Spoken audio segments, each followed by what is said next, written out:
Assalamualaikum warahmatullahi wabarakatuh. Baik lagi dengan gua Ferry Irawan. Yang pada kesempatan kali ini gua akan membawakan sebuah cerita tentang santet yang tentunya serem banget. Cuman sebelum itu kalian bisa like, komen, dan subscribe biar gua semakin semangat bikin kontennya. Siapkan cemilan terenak, cari posisi rebahan ternyaman, dan berikut ceritanya. Awal cerita ini dimulai dari seorang pemuda. Kita sebut saja namanya Bowo. Jadi Bowo nih dia berasal dari Surabaya. Bowo nih umurnya 28 tahun. Dan Bowo keterima kerja di daerah Surabaya di sebuah pabrik. Yang dimana pabrik tersebut 90% karyawannya merupakan perempuan. Jadi bagian cowok tuh ya kayak cuman yang nganter-nganter barang, ya yang kasar-kasar lah. Jadi di tempat kerja ini si Bowo nggak sendirian, ada teman satu desanya. Kita sebut saja namanya Dewi. Jadi si Dewi ini udah lebih dulu kerja di sini. Jadi ya bisa dibilang Dewi lebih ngerti perusahaan ini daripada si Bowo. Nah suatu hari si Bowo tuh ada naksir sama salah satu cewek di perusahaan tersebut. Cuman beda divisi nih. Akhirnya si Bowo ini nanya dong sama si Dewi. Wi, kamu tahu nggak cewek yang pakai baju putih itu? Oh, tahu dong. Emang kenapa? Kamu naksir ya? Si Bowo diem kan. Nah, si Dewi ini jawab. Itu namanya Ratih. Oh, Ratih. Tapi kamu hati-hati kalau kamu emang suka sama dia. Kamu hati-hati. Soalnya ya semua orang di sini udah tahu gimana backgroundnya si Ratih. Hah? Emang backgroundnya gimana? Ya simpelnya si Ratih ini terkenal suka gonta-ganti pacar. Hari demi hari berlalu, si Bowo nih cuman bisa mengagumi si Ratih ya dari pandangan dari jarak jauh. Si Bowo nih belum berani. Mau negur tuh malu karena si Bowo emang orangnya nggak seberapa berani lah. Dan dia canggung kalau sama perempuan, apalagi baru kenal. Sampai pada suatu hari, begitu jam sholat asar, si Bowo tuh ke musola. Yang gimana musolanya tuh adalah di pabrik tersebut tuh ada musola. Nah, ketika dia mau masuk musola, dia ada salfok sama sendal yang ada di musola. Ini berarti kalau ada sandal, berarti ada orang sholat nih di dalamnya. Nah, singkat cerita setelah ambil wudhu, si Bowo ini dia masuk. Dan tepat sekali, orang yang ada di dalam musola tersebut yang sedang sholat adalah si Ratih. Ya, cuman balik lagi karena si Bowo orangnya pemalu dan yang gak berani negur lah. Akhirnya dia cuma ngeliat dari jarak jauh. Sambil bergumam dalam hatinya ngomong kayak gini. Masya Allah, ini si Ratih solehah banget. Padahal di sini karyawan rata-rata kalau sholat tuh nggak ada yang tepat waktu. Tapi si Ratih ini sholat tepat waktunya. Emang kayaknya nggak salah. Jadi si Bowo ini udah semakin sreg dan semakin jatuh hati sama si Ratih. Ya karena si Ratih ini beribadah tepat waktu. Lain dengan karyawan lain di pabrik tersebut. Nah singkat cerita setelah sholat si Bowo ini kan keluar gitu kan. Nah ceritanya ada waktu isoma kan itu. Si Bowo bingung dia mau nyari makan tapi nggak tahu kemana karena dia masih baru di situ. Nah dia ketemu sama security di situ. Sebut saja namanya Pak Aziz. Jadi si Bowo ini nanya ke Pak Aziz tentang kalau mau nyari makan di mana gitu loh. Nah kata Pak Aziz, Mas, kalau mau nyari makan nitip ke saya aja mas. Di sini karyawan-karyawan tuh kalau mau nyari makan itu pada nitip sama saya. Jadi saya tuh punya semua nomor karyawan di sini. lah sontak langsung mikir kan ini si Bowo kan. Berarti Pak Aziz punya dong nomornya si Ratih. Akhirnya si Bowo ini beraniin diri buat nanya ke Pak Aziz. Bapak punya semua nomor karyawan di sini? Oh iyalah punya. Berarti Bapak punya nomornya Mbak Ratih? Oh punya mas. Kenapa mas? Masnya naksir ya? Iya Pak, saya rada tertarik sama orangnya. Oh alah ya enggak apa-apa mas, dicoba dulu. Cuman pasti mas sudah tahu kan kalau dia tuh emang di sini terkenal suka ganti-ganti pacar. Dan dulu pernah Mbak Ratih ini pernah nikah dan pernah deket sama karyawan di sini juga. Nah, pas udah nyebar undangan, pokoknya udah H-1 pernikahannya batal, tapi nggak tahu tuh alasannya kenapa. Oh alah, ya sudah Pak kalau seperti itu. Terima kasih Pak. Nah, akhirnya dapet kan itu. Si Bowo udah dapet nomornya. Malam setelah kerja, si Bowo beraniin ngechat si Ratih. Jadi si Bowo ngechat kayak gini. Assalamualaikum. Nah, di situ dilihat si Ratih ini online. Cuman nggak kunjung bales. Hingga 2 jam berselang, si Ratih ini baru bales. Waalaikumsalam. Ini sama siapa ya? Di situ Bowo pun dia langsung berkenalan ya. Oh, aku Bowo. Salam kenal. Aku karyawan baru di bagian packing. Walah, iya mas. Salam kenal juga. Aku Ratih. Dapat nomorku dari siapa mas? Oh, tadi aku minta ke Pak Aziz. Oh alah. Ya, singkat cerita ya, chatnya tuh berakhir sampai situ. Karena ya si Bowo mau ngechat intens. Takutnya si Ratih ini dia ilfil. Di hari selanjutnya si Bowo nih ngechat si Ratih lagi. Dan ya mulai mengobrol lah. Gimana sih kayak orang mau PDKT lah intinya. Dan si Ratih ini lumayan nyambung dalam diajak ngobrol. Ya esokan harinya si Ratih ini ketemu kan sama si Bowo.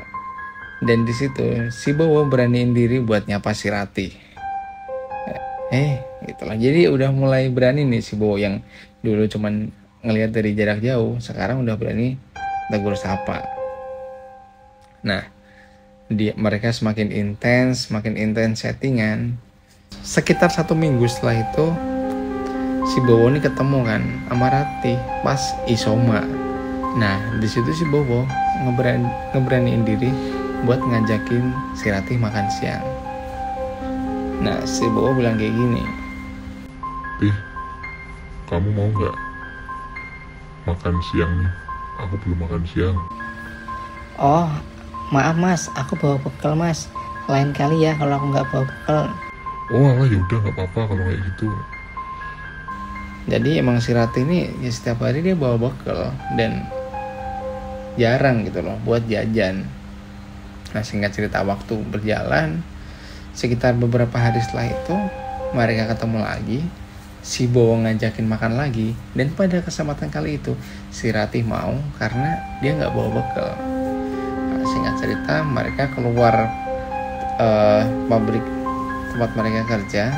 Dan di situ ada sebuah ayam penyetan ya di seberang jalan. Dan mereka makan tuh di situ. Nah, pas lagi makan gitu kan. Pas selesai makan, si Bowo ini beraniin diri buat ngungkapin perasaan ke si Ratih. Nah, si Bowo bilang gini. Tih, kayaknya aku cocok sama kamu. Tapi aku di sini maunya nyari istri, aku nggak mau nyari pacar. Kalau kamu nggak jadi istriku. Nah, di situ si Ratih kaget. Kenapa tiba-tiba si Bowo ngomong kayak gitu? Sebenarnya nggak tiba-tiba sih, mereka sudah beberapa kali chattingan dan udah cukup intens. Tapi si Ratih ngejawab, Lah, emang mas serius mau sama aku? Mas udah tahu kan cerita tentang aku kayak gimana? Oh, aku udah tahu kalau itu. Aku mah nggak apa-apa. Aku melihat kamu tuh ibadahnya rajin. Kamu nggak neko-neko. Kamu kalau kerja bekal, berarti kamu orangnya hemat. Pokoknya kriteria aku tuh ada di kamu semua. Walah, ya udah kalau kayak gitu. Mas kalau kayak gitu nanti kapan-kapan misal ada waktu Mas main aja ke rumah, ngomong langsung aja sama orang tuaku. Walah, iya Tih. Wah, singkat cerita seneng lah ini kan si Bowo. Hari demi hari berjalan. Nah pada suatu hari si Ratih ini ngechat si Bowo ngomong kayak gini. Mas, nanti malam sibuk enggak? Oh enggak Tih, emang kenapa? Nanti malam main ke rumahku ya. Kalau mau ngomong penting sama bapakku. Oh alah, iya. Insya Allah nanti malam mau ke situ. Wah, singkat cerita si Bowo seneng dong karena dapet respon baik. Dan malam pun berselang, si Bowo nih main ke rumah si Ratih. Nah pas main, di situ kelihatan banget kalau orang tuanya si Ratih nu seneng banget karena anaknya ada yang suka. Dan kalau dilihat dari pribadinya si Bowo nih juga, Bowo nih ya orang yang baik, orang yang gak aneh-aneh dan gak neko-neko. Dan dia pun seseorang yang ya bisa dibilang taat agama gitu. Ya udah Mas, sementara ini kita jalanin dulu. Masa nggak usah buru-buru. Masa dipersiapin dulu ya, baik finansial maupun mental. Karena yang namanya pernikahan tuh nggak gampang Mas. Pokoknya pelan-pelan aja Mas, nggak usah buru-buru. Walah baik Pak, ya. Nanti insya Allah saya segerakan. Nah singkat cerita, ya waktu berjalan lah. Mereka chattingan, ya berhubungan kayak biasanya orang pacaran aja. Sampai 1 bulan setelah pertemuan tersebut, si Bowo nih dan sekeluarga memutuskan untuk melamar si Ratih. Nah singkat cerita, keluarganya si Bowo datang ke rumah si Ratih dan memberitahu maksud mereka datang untuk melamar si Ratih. Ya singkat cerita, lamaran itu pun terjadi dan ya lancar-lancar aja. Sampai di sini belum ada masalah berarti. Acara lamaran kan udah kelar tuh. Nah, si Bowo dan keluarga pulang dong ke rumah. Malam itu ketika si Bowo tidur, tiba-tiba si Bowo tuh mimpi. Jadi si Bowo berada di tengah laut. Yang dimana tiba-tiba dari kejauhan si Bowo ngelihat ada semacam kereta kencana. Tapi kereta kencana tersebut terbang dari langit, terus turun ke laut. Dan di situ si Bowo tuh ngelihat ada 4 atau 5 dayang kayak apa ya, berbaju apa, bajunya kayak hijau kayak Nyi Roro Kidul gitulah. Yang dimana orang itu mendekat. Dan di situ dalam mimpinya si Bowo nggak bisa gerak.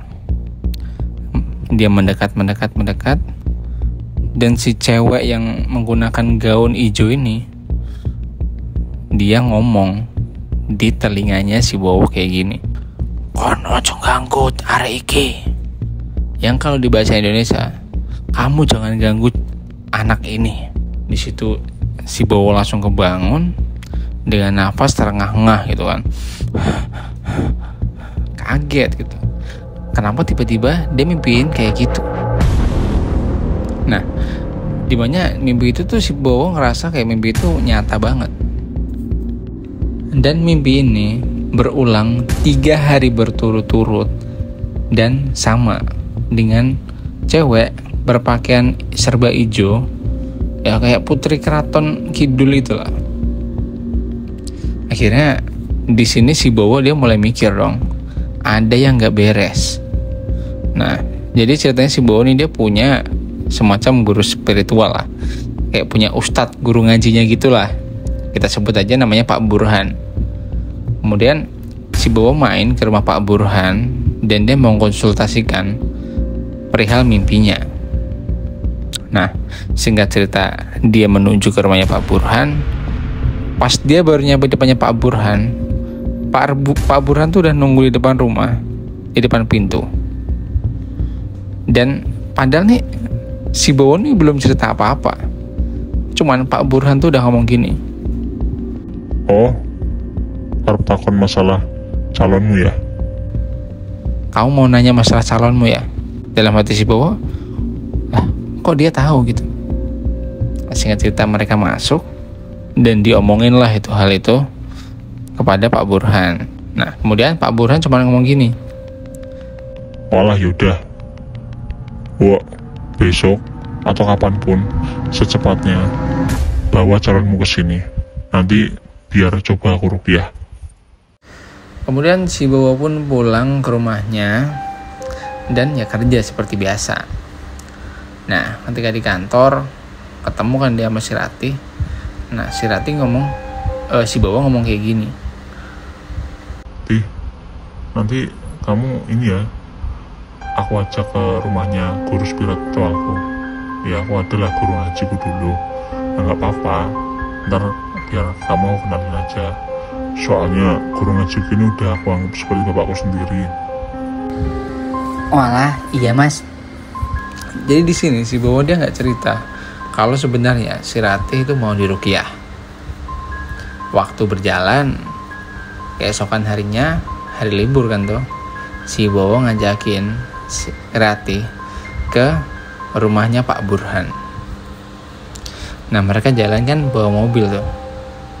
Di perjalanan, ya kurang lebih perjalanan udah dapat setengah lah. Tiba-tiba si Ratih ini dia kayak diem gitu. Jadi yang awalnya mereka ngobrol asik, tiba-tiba si Ratih diem. Dan diemnya tuh kayak nunduk gitu. Nah, si Bowo bingung kan. Tih, kok kamu diem? Tih, kamu tidur? Cuman kalau dibilang tidur, si Ratih ini dia melek. Cuman dia kayak nunduk, tapi dengan pandangan kosong. Si Bowo ini manggil terus kan, si Ratih kan, Tih, kamu kenapa Tih? Kok kamu diem aja kayak gitu? Kalian tahu kelanjutannya? Tiba-tiba si Ratih yang awalnya nunduk dengan pandangan kosong, dia tiba-tiba ngelihat si Bowo dengan tatapan tajam dan ngomong kayak gini, Aku pengen mulai, aku mau diajak Rono, mulai. Yang di bahasa Indonesia kayak gini, aku pengen pulang, aku nggak mau diajak ke situ, pulang. Intinya dia ngomong kayak gitu. Nah, tapi di situ si Bowo udah mikir nih, wah ini udah nggak bener, ini udah bukan Ratih. Kemudian si Bowo nyuekin dan dia tetap mancal pedal gasnya dan dia nggak meduliin tuh si Ratih kayak gitu. Nah, si Ratih ini masih terus teriak-teriak sampai dia dashboard mobil itu digebrak sama dia. Pokoknya dia udah nggak karuan lah di situ situasinya lah. Namun si Bowo nih ya berusaha buat tetap fokus ke jalan dan nggak mempeduliin si Ratih karena dia tahu ini udah bukan si Ratih. Nah, singkat cerita, begitu sampai ke rumah Pak Burhan, Pak Burhan ini udah nunggu di depan pintu rumah dan dia ngebantu buat nenangin si Ratih. Jadi di sini seakan-akan Pak Burhan itu udah tahu kalau bakal ada kekacauan di jalan. Nah, begitu Ratih dan Bowo nyampe, Pak Burhan langsung datang menghampiri Ratih, terus dia menunjuk Ratih, kayak menunjuk, dan si Ratih ekspresinya di sini berubah. Si Ratih ini kayak senyum sama Pak Burhan, tapi senyumnya kayak senyum yang menyeringai gitu. Nah, Pak Burhan ngomong kayak gini, nunjuk, siapa kon? Siapa kamu? Siapa kamu? Ngapain kamu di sini? Suruhan siapa kamu? Nah, si Ratih ini jawab, Aku Putri Laut Selatan. dan si Ratih ini sambil kayak ketawa gitu. Ditanya lagi kan sama Pak Burhan, ngapain kamu di sini? Siapa yang nyuruh kamu di sini? Anak ini punya aku. Kamu jangan coba-coba mengambilnya. Nah, tapi Pak Burhan ini nggak gentar sedikit pun. Dan Pak Burhan ini ngomong kayak gini, Mau kamu Putri Laut Selatan, mau kamu Nyi Roro Kidul, kamu tetap rendah di mataku. Tidak ada sesuatu hal yang bisa melawan kuasa Allah. Kemudian Pak Burhan ini megang dahinya si Ratih sambil bacaan ruqyah. Dan di situ pun tiba-tiba si Ratih ini pingsan. Nah, setelah pingsan, Ratih dibawa masuk ke rumah Pak Burhan.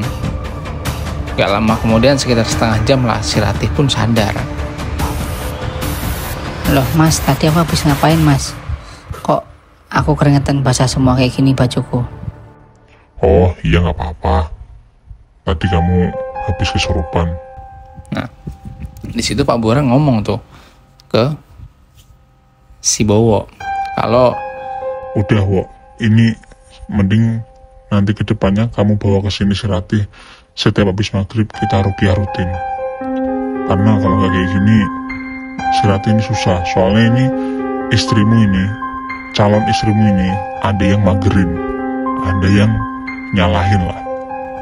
singkat cerita mereka pamit pulang dan Ratih ini posisinya masih lemes sehingga pas masuk ke dalam rumahnya si Ratih ini Bowo gendong si Ratih kayak dibopong gitu loh. Nah ibunya sama bapaknya kaget dong. Loh Ada apa nak? Ini Bu, tadi si Ratih sempat kesurupan di jalan. Astagfirullahaladzim, ya Allah. Nah singkat cerita udahlah gitu kan, si Ratih dibaringkan karena dia masih capek. Kemudian si Burhan ini ngobrol nih dia sama ibunya sama bapaknya si Ratih. Si Burhan ini dia nanya, Bu, sebelumnya mohon maaf, saya mau nanya, apakah di masa lalu Ratih ini, apakah Ratih itu pernah bikin orang sakit hati atau pernah nyakitin orang apa gimana Bu?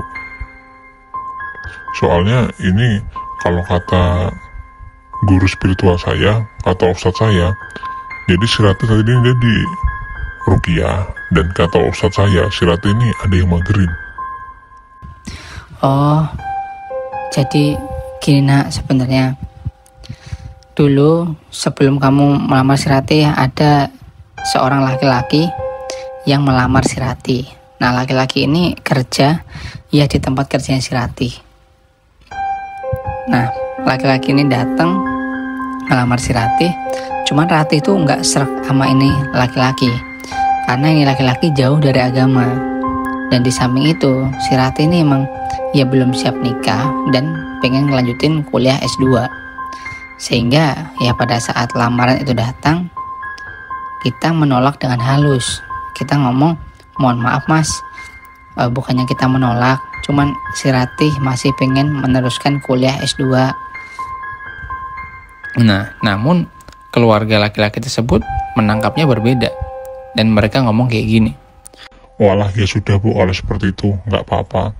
Tapi nanti di kemudian hari, misal ada sesuatu hal yang terjadi pada Ratih, jangan cari saya. Nah singkat cerita yuk keluarga si laki-laki ini cabut. Dan mungkin setelah itu 1 bulan kemudian si Ratih mulai mengalami keanehan seperti ini, yang dimana setiap ada laki-laki yang ngedeketin yang pasti kabur gitu loh, nggak ada yang betah sama Ratih.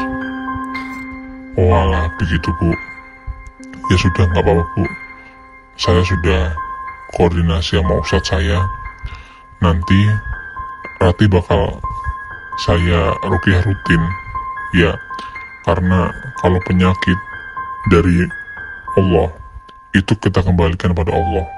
Cuman kalau penyakit dari jin seperti ini, kita juga harus memintakan kepada Allah. Oh ya sudah, alhamdulillah kalau gitu nak. Ibu bersyukur banget punya calon mantu kayak kamu. Nah singkat cerita udahlah itu kan, setelah itu si Bowo ini pulang kan, dia pulang ke rumah.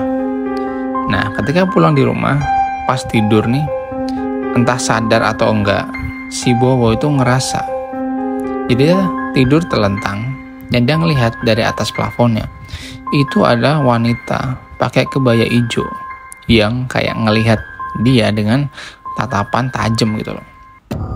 Nah si Bowo yang setengah sadar, entah itu mimpi atau beneran gitu loh, akhirnya perempuan itu tiba-tiba jatuh dari atas dan kayak mencekik leher si Bowo gitu. Dan si Bowo juga, astagfirullahaladzim ya Allah, aduh tolong. Si Bowo gak bisa napas di situ kan, dan si Bowo berusaha sekuat tenaga buat menahan perempuan ini sambil baca-bacaan ayat kursi dan apapun itu lah. Singkat cerita lepas juga gitu loh, dan si Bowo bisa tersadar. Jadi Begitu ruqyah dilakuin, banyak tuh teror yang menghampiri si Bowo. Cuman itu nggak mengurungkan niat si Bowo buat terus bersama dengan Ratih. Singkat cerita, ruqyah rutin dilakuin, dan setelah 7 hari ruqyah dilakuin, ditentukanlah itu kan tanggal pernikahan. Nah, singkat cerita, namanya orang pernikahan kan H-1 kan pasti tetangga tuh pada kayak gotong royong, kayak memasak, bantu-bantu masak lah gitu kan. Nah, pada saat itu malam H-1 kan sebelum acara pernikahan, di saat ibu-ibu kayak lagi pada masak di dapur gitu, ibu-ibu ini dikejutkan dengan tiba-tiba dari genteng rumahnya si Ratih itu ada semacam hujan. Cuman hujannya tuh kayak hujan batu, hujan kerikil yang pokoknya kertek kencang banget di sini. Dan semua ibu ini pada panik semua gitu, karena dikiranya apa, atau gempa bumi atau gimana gitu. Akhirnya ibu-ibu ini perabotan semua pada berserakan. Ibu-ibu ini di dapur pada lari semua keluar. Dan bapak-bapak yang sedang nongkrong lah di depan rumah Ratih kaget gitu. Loh, ada apa ini, Bu? Itu Pak, tadi ada hujan deras banget, cuman di genteng itu kayak batu. Lah, enggak Bu, enggak ada apa-apa kok. Kita dari tadi di luar enggak ada apa-apa. Dan di situ mulai aneh gitu. Jadi teror demi teror itu terjadi semenjak mendekati hari pernikahan gitu. Kemudian habis itu udahlah, ibu-ibu masuk lagi ngelanjutin aktivitas, dan si Ratih ini ngelaporin hal ini ke si Bowo gitu. Mas, ini tadi barusan ada teror Mas, ada teror di rumahku. Jadi di genteng tuh kayak ada hujan, tapi kayak hujan batu. Yaudah, nggak apa-apa Dek, kamu istighfar aja, kamu perbanyak ibadah, kamu jangan lupa sholat. Pokoknya kamu jangan lupa sholat, jangan ninggalin sholat, dan terus bersolawat. Ini merupakan bagian dari ujian pernikahan Dek, nggak apa-apa, kamu harus kuat. Ingat, kita bersama Allah. Nah, kemudian si Bowo ini udah nguatin si Ratih, dan si Ratih berusaha kuat gitu loh. Singkat cerita, keesokan harinya hari akad pun tiba, dan di situ akad terjadi seperti semestinya tanpa kendala apapun dan lancar lah. Saat itu juga Ratih sah jadi istrinya si Bowo. Nah, karena hari itu namanya orang pernikahan pasti kan capek ya, dan di malam itu, malam pertama, si Ratih ini si Bowo nih kayak capek semua gitu, benar-benar capek.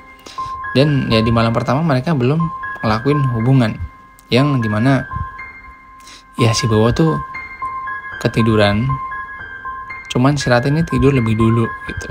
Nah, samar-samar. Jadi di sini si Bowo nih tidur ngebelakangin si Ratih.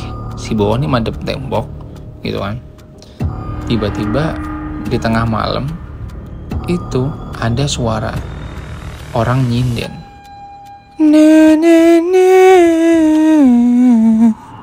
Ya intinya kayak orang nyinden lah.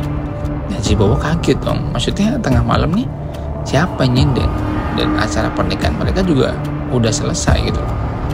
Nah, pas dia madep ke belakang, kalian tahu, jadi matanya samar-samar ngelihat ada perempuan pakai kebaya hijau duduk membelakangi dia, dan di situ si perempuan ini mangku si Ratih, dan dia sambil nyinden.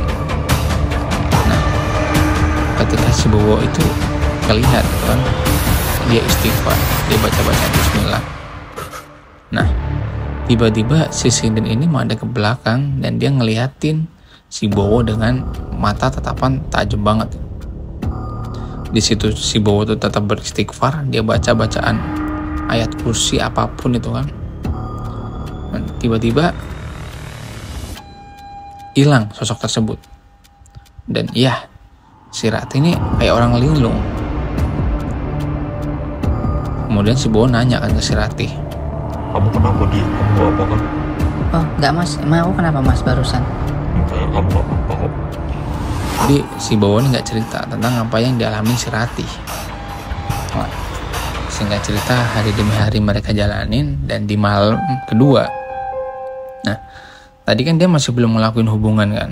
Nah di malam kedua, ketika si Bowo mendekati si Ratih lah ibaratnya, si Ratih ini tiba-tiba kayak jadi orang lain gitu. Jadi si Ratih ini tiba-tiba kayak menyeringai, senyum yang kayak orang sinis. Pokoknya mukanya berubah lah. Setiap si Bowo ini berusaha ngedeketin, si Ratih ini kayak berubah gitu mimiknya. Sehingga si Bowo ini belum pernah jadi gitu, belum pernah bisa pengen ngelakuin hubungan gitu. Nah sampai pada suatu malam, ketika si Ratih tidur, si Ratih ini kebangun dalam keadaan ngos-ngosan gitu. Jadi di sini si Ratih mimpi ketika tidur dia didatengin kereta kencana, yang dimana di dalam kereta kencana tersebut ada satu kayak wanita yang pakai baju kebaya hijau, dan ada sekitar 4 danyangnya yang turun, kemudian mendekati si Ratih, dan si Ratih ini diseret, kemudian dimasukin ke dalam bara api. Yang di situ di mimpi itu si Ratih itu ngerasain sakit yang benar-benar sakit, kulitnya melepuh, panas banget pokoknya. Dan si Ratih pun kebangun dengan terengah-engah. Nah kemudian di situ si Bowo nih menenangkan kan, kamu kenapa Ti? Si Ratih nyeritain apa yang dia mimpiin, kemudian si Bowo nenangin. Oh, yaudah kamu ambil air wudhu dulu, kamu sholat malam dulu ya. Kamu minta perlindungan dari Allah. Ya akhirnya si Ratih ini dia ambil wudhu, dan ketika dia ambil wudhu, alangkah kagetnya si Ratih, tangan si Ratih ini melepuh. Jadi ketika dia mau tidur tangannya nggak ada apa-apa, tapi ketika dia bangun tidur yang dia mimpi dilemparin ke bara api, setelah bangun tidur tangannya benar-benar melepuh, dan itu sakit banget. Nggak tahan kan dia, kan terornya ini nggak udah walaupun udah dirupiah. Nah singkat cerita, si Bowo nih inisiatif buat coba datang lagi ke rumah ustadznya, yaitu Pak Burhan. Nah namun ketika si Bowo dan Ratih ini nyampe ke rumahnya Pak Burhan, rumah Pak Burhan itu tertutup, nggak ada orang. Kemudian di situ si Bowo nelpon Pak Burhan, dan ternyata Pak Burhan tuh sedang umroh. Kemudian Pak Burhan minta maaf lah, karena ya Pak Burhan ini gak ngabarin ke Bowo. Kemudian Pak Burhan ini menyarankan Bowo, udah, kamu langsung aja ke guruku, itu namanya Abah Maliki. Dikasih tahu ya itu kan alamatnya di mana. Ntar kamu bilang aja kalau kamu muridku, utusan Pak Burhan. Singkat cerita ya, si Bowo ngikutin alamat yang dikasih sama Pak Burhan, datanglah dia ke Abah Maliki, dan ketika ketemu Abah Maliki nih, singkat cerita mereka datang kan ke rumah Abah Maliki. Abah Maliki ini jadi kakek-kakek ya, umur sekitar 60 tahun lah. Cuman Abah Maliki ini perawakannya bersih kulitnya, pokoknya kayak masih muda lah, lebih muda dari umur yang sebenarnya gitu loh. Nah di situ ketika Abah Maliki melihat pertama kali si Ratih, Abah Maliki langsung ngomong kayak gini, oh kamu muridnya Pak Burhan? Oh iya Bang. Oh iya, dan ini istrimu yang kamu yang si Burhan ceritain? Oh iya Bang. Nah kemudian di situ Abah Malik ini ngomong lagi-lagi ke Bowo, Mas, kalau penyakit yang datang dari Allah, kita itu harus meminta kesembuhan dari Allah. Cuma kalau penyakit datangnya dari setan atau jin, kita jangan takut sedikit pun, karena biar gimana pun derajat mereka itu jauh di bawah kita. Kemudian di situ nih Abah Maliki langsung mulai baca-baca ruqyah, dan dia langsung megang dahinya si Ratih sambil ngomong gini. Pokoknya di situ dia udah ngomong Abah Malik ini udah ngomong kalau Ya udah, ini nanti bakal aku matikan dari jin sampai ke dukun-dukunnya sampai ke akar-akarnya. Nah di situ tiba-tiba si Ratih ini ya udah kesurupan lagi. Dan si Ratih ini benar-benar kayak berubah jadi bukan suara dia. Dan ketika dia dipegang sama Abah Maliki, si Ratih ini merintih kesakitan kayak, Tolong, jangan, panas. Jadi si Ratih ini benar-benar ngerasa kepanasan ketika dahinya dipegang Abah Maliki. Dan Abah Maliki juga nggak berhenti buat bacain bacaan ruqyah. Pokoknya di situ si Ratih kesakitan. Ampun, tolong. Peristiwa tersebut terjadi sekitar 15 menit kan. Tiba-tiba di penghujung ini si Ratih pingsan dan nggak sadarkan diri. Nah setelah itu Abah Maliki ngomong ke Bowo kalau, Mas, insya Allah mas, habis ini istrimu sudah sembuh. Insya Allah sudah nggak bakal diganggu lagi. Yang penting pesan saya, kamu sama istri sholat 5 waktu jangan dilupakan. Kemudian wudhu itu jangan sampai putus. Jadi ketika batal wudhu terus. Biar kalian terbebas dari sihir ini lagi. singkat cerita, benar kata Abah Maliki, setelah mereka pulang dari Abah Maliki nggak ada lagi gangguan dan ya mereka hidup tentram sampai saat ini. Yang 1 tahun dari kejadian tersebut mereka dikaruniai 1 anak dan hingga saat ini mereka hidup tentram dan bahagia. Jadi gimana menurut kalian? Pesan dari cerita ini adalah kita harus percaya akan kuasa Allah, bahwa sesuatu yang datang dari jin, sesuatu apapun, gangguan maupun santet, itu tidak bisa ngalahin kuasa Allah kalau emang kita yakin dan percaya sama Allah. Ya, sekianlah akhirnya cerita yang bisa gue bawain pada kesempatan kali ini. Gue ingetin lagi, jangan lupa like, comment, dan subscribe biar gue semakin semangat bikin kontennya. Gue Ferry Rawan dan wassalamualaikum warahmatullahi wabarakatuh.